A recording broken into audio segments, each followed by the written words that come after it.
상상해보세요, 여러분. 시스템이 너무 복잡하고 귀찮아서 매년 수백만 명의 사람들이 자기 돈을 그냥 허공에 날려버리는 시장이 있습니다. 네, 바로 대한민국 보험시장 이야기입니다. 오늘 꼭 챙겨야 할 보험 뉴스 5가지를 핵심만 짚어드립니다. 네, 사실 그 내 돈 내고 내가 보장 받겠다는데 왜 이렇게 내야 할 서류도 많고 알아야 할 약관도 많은지 많이들 답답하셨을 겁니다. 맞아요. 진짜 너무 답답하죠. 그렇죠. 그런데 오늘 저희가 분석할 이 자료들을 쭉 보면 드디어 이 보험사와 소비자 사이의 권력 구도가 크게 요동치고 있다는 걸 알 수 있습니다. 권력 구도요. 그동안은 사실 우리가 철저히 의리였잖아요. 보험사가 만들어 놓은 그 거대한 미로 속에서 길을 잃는 기분이었거든요. 네네, 정확합니다. 지금까지는 그랬죠. 하지만 이제는 상황이 조금 다릅니다. 압도적인 기술의 발전이라던가 또 돌이킬 수 없는 인구 구조의 변화, 그리고 치열해진 시장 경쟁 때문에요. 보험사들이 먼저 소비자에게 손을 내미고 있습니다. 아, 먼저 혜택을 주겠다고 다가온다는 거죠. 맞습니다. 하지만 동시에 아주 교묘한 심리적 함정을 파놓기도 하거든요. 그래서 오늘 저희가 이 심층 분석 자료들에 숨겨진 산업의 구조와 원리를 하나하나 뜯어보려고 합니다. 좋습니다. 그럼 방금 말씀하신 그 기술의 발전, 이게 마침내 우리 지갑에 직접적인 영향을 미치기 시작한 첫 번째 사례부터 파헤쳐보죠. 바로 실손24 앱 고도화 이슈입니다. 내 소비자 혜택 1순위로 꼽을 수 있는 아주 중요한 뉴스죠. 사실 예전에도 그 스마트폰으로 영수증 사진 찍어서 청구하는 기능은 다들 한 번쯤 써보셨을 거예요. 저도 자주 쓰거든요. 그렇죠. 앱 켜고 카메라로 찍고. 네네. 그런데 이번 자료를 자세히 읽어보니까 이건 단순히 앱 하나가 업데이트되는 수준이 아니더라고요. 아예 그 병원하고 약국 그리고 보험사의 데이터베이스가 하나의 파이프라인으로 확 묶이는 엄청난 구조적 변화였습니다. 맞습니다. 과거의 청구 방식은 사실 우리가 커피 한 잔 마실 때마다 국세청에 종이용 수증을 제출해서 증명해야 하는 그런 아날로그 방식이나 다름없었거든요. 아, 듣기만 해도 끔찍하네요. 그렇죠. 그런데 이번 업그레이드는 병원과 보험사 사이에 아예 직통 전용의 선이 뚫린 것과 같습니다. 실손보험은 물론이고 치아보험이나 질병보험까지 흩어져 있던 내 모든 보험 내역을 한 번에 끌어와서 조회할 수 있게 되는 거죠. 와, 그러면 서랍 속에 막 쌓여있던 영수증을 그냥 돈으로 바꿔주는 약간 디지털 요술지팡이 같은 거네요. 정확한 비유입니다. 게다가 때로 복잡하게 회원가입을 또 할 필요도 없어요. 기존에 쓰던 금융앱하고 연동해서 서류 발급 없이 바로 청구 데이터가 넘어가는 방식입니다. 그러니까 행정 처리의 주체가 이제 소비자에서 시스템으로 완전히 넘어간 거군요. 사실 그동안 병원 가서 진단서 떼달라 하고 약국 봉투 안 잃어버리려고 지갑에 막 쑤셔놓고 그 귀찮음 때문에 포기한 숨은 돈이 어마어마하잖아요. 네, 매년 수천억 원 규모로 추산될 정도니까요. 그래서 이 시스템은 기본적으로 그 정보의 비대칭성하고 절차적 장벽을 완전히 무너뜨리는 아주 긍정적인 파괴력을 가지고 있습니다. 네, 그런데 제가 자료의 세부 통계를 보다가 약간 의아한 숫자를 발견했어요. 모든 게 이렇게 자동화되고 환자한테도 좋고 병원한테도 효율적이면 모든 동네 병원이 다 연결되어야 정상이잖아요. 당연히 그래야죠. 그런데 현재 이 시스템 연계를 마친 병의원이나 약국이 전체 28% 수준밖에 안 된다고 나오더라고요. 여기서 우리가 놓치기 쉬운 함정이 있는 것 같은데 전산 시스템 구축하는 게 현장에서 그렇게 저항이 심한 일인가요? 그게 바로 현장의 온도차라는 겁니다. 이면의 이해관계를 봐야 하는데요. 대형 종합병원들은 자체적인 거대 IT 인프라가 이미 있으니까 시스템을 열어주기가 상대적으로 수월해요. 문제는 우리가 감기 걸렸을 때 흔히 가는 동네 우연이나 작은 약국들이죠. 아, 동네 병원들은 따로 시스템을 구축해야 하는군요. 맞습니다. 이 시스템을 연동하려면 기존에 쓰던 환자 관리 프로그램, 그러니까 전자의무기록 시스템을 보험사 쪽 서버랑 연결하는 별도의 추가 작업이 필요하거든요.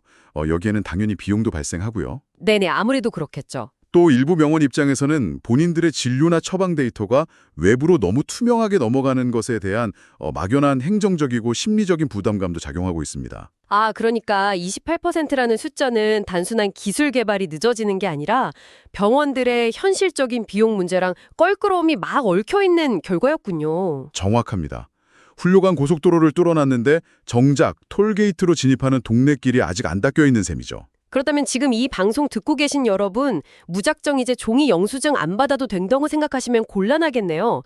당장 이번 주에 동네 병원이나 약국에 가신다면 내가 자주 가는 곳이 저 28% 연계기관에 포함되는지 먼저 꼭 확인하셔야겠습니다. 네, 앱이나 데스크에서 미리 확인하시는 게 두 번 발걸음 안 하는 팁입니다. 당분간은 완벽한 디지털하고 불편한 아날로그가 혼재될 수밖에 없거든요. 그렇군요. 자, 병원비를 돌려받는 혜택을 봤으니 이번엔 아예 매달 내는 보험료를 깎아주는 확실한 혜택으로 넘어가 볼까요? 인구 구조라는 거대한 흐름이 보험사들 지갑을 강제로 열게 만들고 있더라고요. 네, 두 번째 이슈죠. 출산 육아 가구를 겨냥한 보험사들의 혜택 전쟁입니다. 와, 제가 자료 보고 진짜 놀란 게 이거는 마케팅 수준이 아니라 거의 구애에 가까운 수준이더라고요. 제발 우리 보험 가입해달라고 비는 것 같아요. 구애라는 표현이 딱 맞습니다. 현재 보험사들이 저출산 정책에 발맞춰서 출산이나 육아휴직 가구의 보험료를 3%에서 최대 10%까지 확 깎아주고 있습니다. 10%면 엄청난데요? 그렇죠. 당장 납입을 유예해주거나 심지어 대출이자 상환까지 밀어주는 정말 파격적인 혜택을 쏟아내고 있거든요. 확실히 매달 나가는 고정 지출을 줄여주니까 소비자 입장에서는 당장 피부에 와닿는 혜택이네요. 그런데 보험사들이 갑자기 이렇게 착해진 걸까요? 아니면 줄어드는 파이를 차지하기 위한 어떤 처절한 생존 게임일까요? 철저한 생존 게임이죠. 우리 작년 출산율이 0.7명대로 떨어졌잖아요. 보험사 입장에서 신생아가 줄어든다는 건 다르게 말하면 미래에 자신들에게 매달 현금을 꽂아줄 장기 고객이 아예 사라진다는 뜻입니다. 아, 어린이 보험 시장 때문이군요. 맞습니다. 어린이 보험은 태아 때 가입해서 30세에 길게는 100세까지도 유지되는 업계에서 가장 안정적이고 확실한 캐시카우거든요. 수십 년짜리 연금 파이프라인인 거죠. 오, 수십 년 동안 꼬박꼬박 돈이 들어오는. 네네. 그런데 그 파이프라인 자체가 말라가니까 지금 당장 초기 비용을 파격적으로 깎아주면서라도 일단 남은 소수의 고객들을 선점해야만 생존할 수 있는 겁니다. 아, 그래서 어린이 보험 시장에서 예전에는 상상도 못하던 특이한 상품들이 막 등장하는 거군요.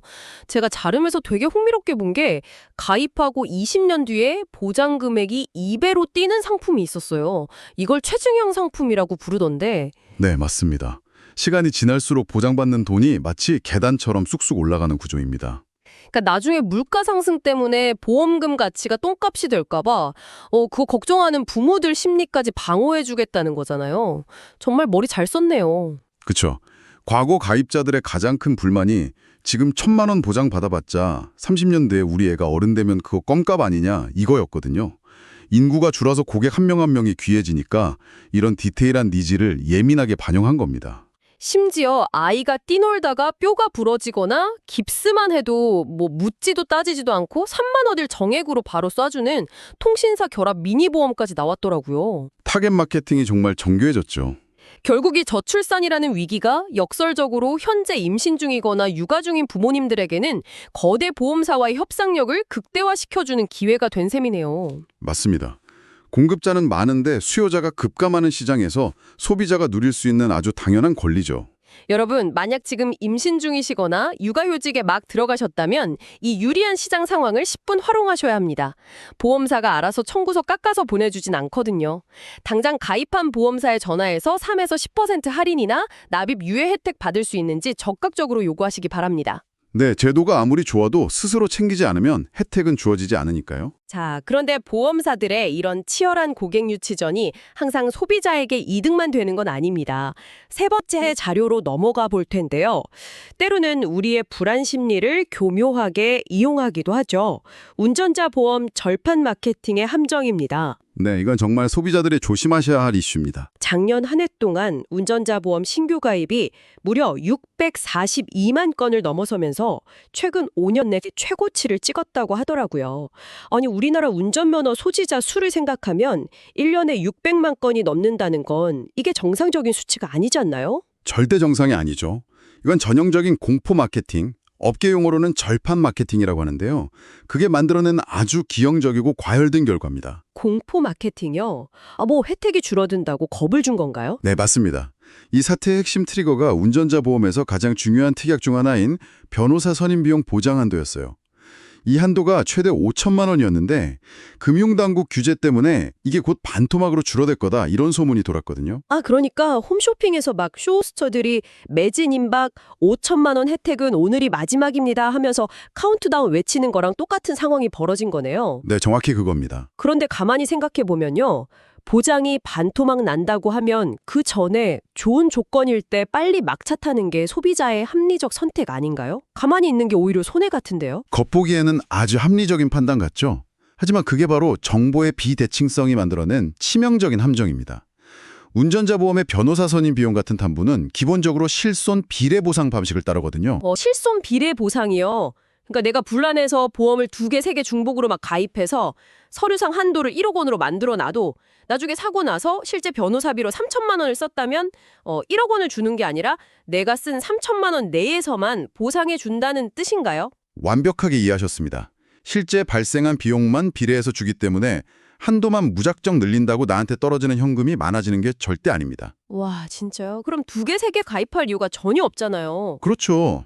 그런데 진짜 문제는 설계사들이 다음 달이면 한도가 확 줄어듭니다 하면서 불안감을 막 조성하니까 기존의 한도가 충분한 운전자 보험을 잘 유지하던 사람들조차 이 공포심에 휩싸여서 기존 보험을 깨버리고 새로 가입하거나 중복 가입을 했다는 겁니다. 아, 그런데 기존 보험을 깨고 새로 가입하면 어차피 보장이 더 좋아지는 거면 장기적으로는 괜찮은 거 아닌가요? 왜 손해라는 거죠? 거기서 보험의 사업비 구조를 꼭 아셔야 하는데요. 우리가 매달 내는 보험료의 초기 상당 부분은 내 보장을 위해 쌓이는 게 아닙니다.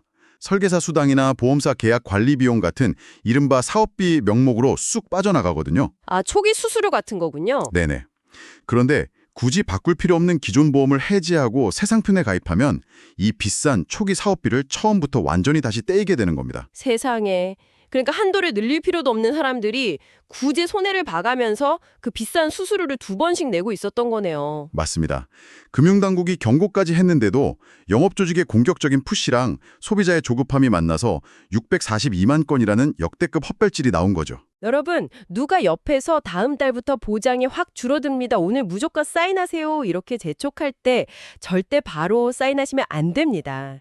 매진 임박이라는 단어에 흔들리지 마시고 내 기존 운전자 보험 보장 한도가 이미 충분한지 먼저 비교해보는 게 최우선입니다. 네, 조급함은 늘 합리적인 판단을 망치니까요. 차분하게 증권부터 열어보셔야 합니다. 자, 이런 공격적인 매진 임박 영업, 도대체 이걸 누가 그렇게 열심히 하나 봤더니 보험 판매자들의 정체도 최근 크게 달라지고 있습니다. 바로 4번째 이슈인데요. 엔잡러, 그러니까 투잡 설계사 급증 문제입니다. 네, 본업에 부업으로 보험을 파는 분들이 정말 폭발적으로 늘었죠. 보험사 입장에서는 지점 임대료 낼 필요도 없고 고정 월급도 안 줘도 되니까 영업만 확장하기에는 아주 꿀이겠네요. 기업 재무제표 과정에서는 쌍수를 들고 환영할 일입니다. 엔잡러 설계사들이 본인 지인이나 가족 네트워크만 활용해서 한 달에 한두 건만 계약을 가져와도 보험사는 아무 리스크 없이 매출을 올리니까요. 네네. 하지만 시선을 우리 같은 소비자 보호 측면으로 돌려보면 여기서 발생하는 문제들이 정말 치명적입니다. 당장 제 머릿속에 떠오르는 건 전문성 문제거든요. 사실 보험 약관이라는 게 매일 공부하는 전업 설계사들도 헷갈리는 고도의 금융 법률 지식의 결정체잖아요. 그렇죠. 전문가들도 어려워하죠. 그런데 주말이나 퇴근 후에 가끔 부업으로 하시는 분들이 과연 상품의 치명적인 단점이나 예외 조항을 완벽히 설명할 수 있을까요? 좋은 것만 대충 설명해서 팔아넘기는 그 불안전 판매가 엄청 늘어날 것 같은데요. 마치 주말에만 의학 드라마 챙겨본 사람한테 내 수술을 맡기는 꼴 아닐까요? 와, 정말 아주 날카로운 비유입니다. 보험사가 가입자에게 꼭 알려줘야 할 의무, 즉 약관상 설명 의무를 제대로 못 지키는 얌체 영업이 잦아질 수밖에 없죠. 그런데 현장에서 벌어지는 더 소름 돋는 문제는 바로 코드 대여 같은 명백한 불법 행위들입니다. 코드 대여요? 자기 이름으로 안 판다는 건가요? 네, 엔잡러. 본인이 아직 정식 자격증을 못 땄거나 특정 상품을 팔 권한이 없는데 실적을 올리려고 다른 정식 설계사의 고유 번호, 즉 코드를 빌려서 계약을 넣는 겁니다. 아니면 영업 압박에 시달리다가 가족 이름으로 가짜 계약을 맺는 가라 계약 문제도 아주 심각하고요. 헐, 세상에. 소비자 입장에서는 친한 지인이라서 믿고 가입했는데 나중에 문제 생겨서 서류 떼보면 얼굴도 본 적 없는 낯선 사람 이름이 담당자로 떡하니 적혀 있다는 거잖아요. 맞습니다. 책임질 사람이 허공으로 증발해버리는 구조입니다. 금융상품 거래에서 가장 중요한 신뢰가 완전히 무너진 상태에서 양쪽 팽창만 하고 있는 거죠. 이거야말로 진짜 눈치 게임을 잘해야겠네요. 여러분, 지인이나 건너 알게 된 분이 부업으로 보험 시작했다며 찾아왔을 때 더욱 주의하셔야 합니다. 의리도 좋지만 내 계약서에 적힌 담당자 이름하고 실제 나한테 열심히 설명해준 그 사람 이름이 일치하는지 반드시 꼼꼼하게 확인하셔야 합니다. 다르면 100% 코드되어 의심해봐야 하니까요. 네, 그 자리에서 과감하게 서명을 거절하시는 게 맞습니다. 네, 자, 이렇게 전문성 부족과 정보의 비대칭은 결국 고스란히 소비자 피해로 돌아오죠. 이처럼 시스템 자체가 엉성해서 겉만 화려하고 실속은 부족한 시장이 또 하나 있습니다. 마지막 5번째 이슈, 화려한 펫보험의 씁쓸한 이면입니다. 네, 반려인분들이라면 다들 한 번쯤 고민해 보셨을 주제죠. 저도 기사 타이틀만 봤을 때는 펫보험 시장이 3년 만에 3.5배나 성장해서 규모가 1,000억 원을 돌파했다길래 엄청 대중화된 줄 알았어요. 요새 유명 훈련사분들 나와서 광고도 엄청 때리잖아요. 마케팅은 정말 화려하죠. 그런데 실제 가입률 통계 보고 제 눈을 의심했습니다. 전체 반려동물의 2에서 3%대밖에 가입을 안 했다고요. 전형적으로 겉만 번지를 하고 실속은 텅 빈 시장의 씁쓸한 민낯입니다. 1,000억 원 돌파라는 건 그냥 반려인구가 폭발적으로 늘어서 전체 파이가 커졌을 뿐이지 소비자들이 이 제도를 신뢰한다는 뜻이 절대 아니거든요. 아, 그러니까 보험사들은 돈을 막 쏟아붓는데 정작 내용은 별로라는 거군요. 제가 자료 보면서 제일 궁금했던 게 이거였어요. 동물병원 표준 수가제가 없다는 거. 이게 가입률 저조의 핵심 원인이라고 나오던데 도내 병원마다 슬개골 수술비가 100만 원부터 300만 원까지 천차만별인 건 저도 알거든요. 수의사 선생님 맘대로 부르는 게 값이니까. 근데 그게 팩보험 안 팔리는 거랑 어떻게 바로 연결이 되나요? 보험의 기본 원리를 생각해 보시면 이해가 확 되실 겁니다. 매달 내는 보험료를 계산하려면 보험사 입장에서는 질병이 발생할 확률이랑 앞으로 치료에 쓰라고 미리 주는 돈, 즉 평균 치료비에 대한 명확한 통계가 있어야 하거든요. 네네, 통계가 있어야 계산을 하겠죠. 그런데 어떤 미용실 가격표나 사람 다니는 병원처럼 기준이 있는 게 아니라 같은 수술을 해도 동물병원마다 가격이 3배, 4배씩 고무줄처럼 차이가 납니다. 이러면 보험사 입장에서는 앞으로 보험금이 얼마나 빠져나갈지 예측 자체가 불가능해지는 거죠. 아, 기적 통계 데이터 자체가 없으니까 보험료 계산을 할 수가 없군요. 바로 그겁니다. 리스크 예측이 안 되니까 보험사들은 방어적으로 나올 수밖에 없어요. 만약의 사태를 대비해서 기본 보험료를 터무니없이 비싸게 책정하거나 아니면 정작 우리 강아지나 고양이 특정 종들이 자주 걸리는 핵심 유전 질환들은 보장 범위에서 슬그머니 빼버리는 겁니다. 와, 퍼즐이 딱 맞춰지네요. 그래서 반려인들 사이에서 막 한 달에 10만 원씩 비싼 돈 냈는데 막상 우리의 나이 들어서 관절염이나 피부병으로 병원 가면 보장받는 게 하나도 없더라. 이런 분통 터지는 소리가 나오는 거였군요. 아니, 보험사들이 그 비싼 모델 써서 광고 활동으로 정부랑 병원비 표준화부터 해결해야 하는 거 아닌가요? 아주 정확한 지적이십니다. 투명한 가격표, 즉 표준수가제라는 기반 공사도 없이 상품만 팔려고 하니까 영리한 소비자들이 철저하게 외면하고 있는 겁니다. 결국 사은품 준다거나 귀여운 광고에 혹해서 펫보험 덜컥 가입하시면 안 되겠습니다. 우리 아이의 특정 견종, 묘종에 자주 걸리는 질환이 실제로 보장 범위에 들어가는지, 매달 내는 10만 원이 나중에 받을 병원비보다 진짜 이득일지 아주 냉정하게 계산기를 두드려 보셔야겠습니다. 네, 감성이 아니라 철저히 통계와 계산으로 접근하셔야 합니다. 자, 오늘 이렇게 저희가 준비한 5가지 핵심 이슈들 쫙 짚어봤습니다. 이야기를 나누다 보니까 참 아이러니하네요. 실손24 앱처럼 폰으로 터치 한 번에 척척 끝날 만큼 세상은 디지털화 되었는데 여전히 우리는 절판 마케팅에 속지 않으려고 애쓰고 부업 설계사 자격증 의심해야 하는 아주 아날로그적인 눈치 게임을 하고 있잖아요. 네, 정보기술은 우리를 편리하게 만들었지만 결국 그 기술을 쓰는 기업들의 본질적인 목적은 이윤 극대화에 맞춰져 있기 때문이죠. 기술의 발전이 과연 소비자인 나를 위한 방패인지 아니면 보험사가 내 지갑을 더 빠르고 쉽게 털어가기 위한 무기인지 여러분도 한 번쯤 고민해 보실 문제 같습니다. 자, 오늘의 가장 중요한 포인트 이 한 문장으로 정리하겠습니다. 혜택은 내 손으로 꼼꼼히 찾아 누리되 마감 임박과 화려한 마케팅에는 절대 흔들리지 마라. 네, 아주 완벽한 요약이네요. 네, 지금까지 대한민국 보험 시장에 숨겨진 원리를 낱낱이 해부해본 오늘의 심층 분석이었습니다. 여러분의 지갑이 한층 더 단단해지셨기를 바라며 저희는 다음 시간에 더 유익한 분석으로 찾아오겠습니다. 함께해 주신 여러분 고맙습니다.